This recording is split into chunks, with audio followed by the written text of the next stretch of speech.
You're standing by your cab in the parking lot at JFK, hands shaking so hard you can't light a cigarette. Rain. Wet asphalt smells like gasoline and burnt corn from the cart across the lot. Dispatch is screaming in your earpiece.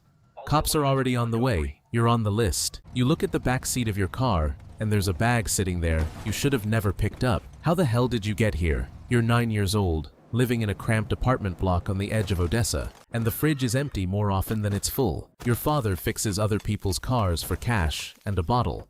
Your mother counts coins for Sunday meat. You learn to save on everything, even words. You don't say what's unnecessary.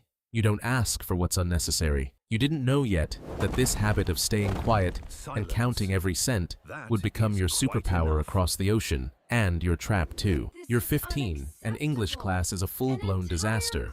Your teacher writes you off as hopeless. You bomb a grammar test so badly, your notebook gets held up to the whole class as an example of what not to do. You don't really have friends, just one desk neighbor who also dreams of getting out of here. You make a deal.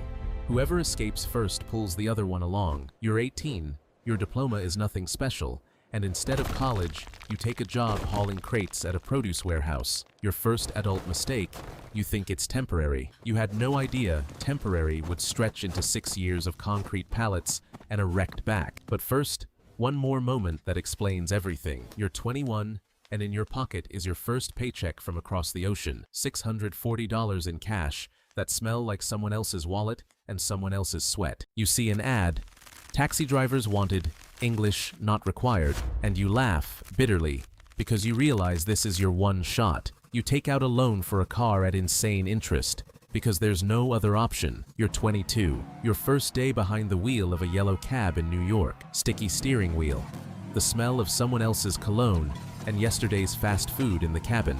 GPS confidently pointing you down the wrong street. You're scared of every passenger, every turn, every cop on the corner. Your first boss, the car's owner, a bald Cuban guy with a gold tooth, gives you one line you'll never forget. You survive here by keeping your mouth shut and counting. This is exactly where the bomb gets planted, the one that blows your life apart a few years later. Episode 1.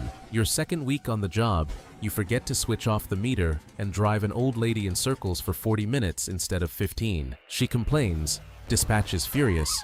You almost get fired in your first month. You dodge it by some miracle. Promise yourself you'll never screw up like that again. Episode 2. Night shift, third one in a row, and a passenger gets in asking to just drive over the Brooklyn Bridge. No stops. He's silent for 40 minutes, then shoves a wad of cash into your hand and disappears into the dark without asking for change. You don't ask questions. Rule number 1 in this city. Episode 3. You're driving a regular client, a Wall Street manager, and one day he offers you extra income. Just drive his friends around late at night, no questions asked, triple the fare. You feel like the king of Manhattan at night. The money's flowing. You buy a second car. You had no idea that exactly 2 weeks stood between you and that spilled coffee on the dispatch office floor. That passenger with the bag, he wasn't just a passenger. It was a setup, a federal sting on your generous client, and you turned out to be both a convenient witness and a suspect at the same time. The coffee spilled because your hands were shaking when they showed you the warrant right there in the dispatcher's office. You didn't get locked up, you got lucky. You were just the driver, but they took your license for 2 years, and you had to sell the second car for pennies. You're sitting right now, maybe in that same parking lot by the airport, only this time without a car and without any illusions that silence always saves you.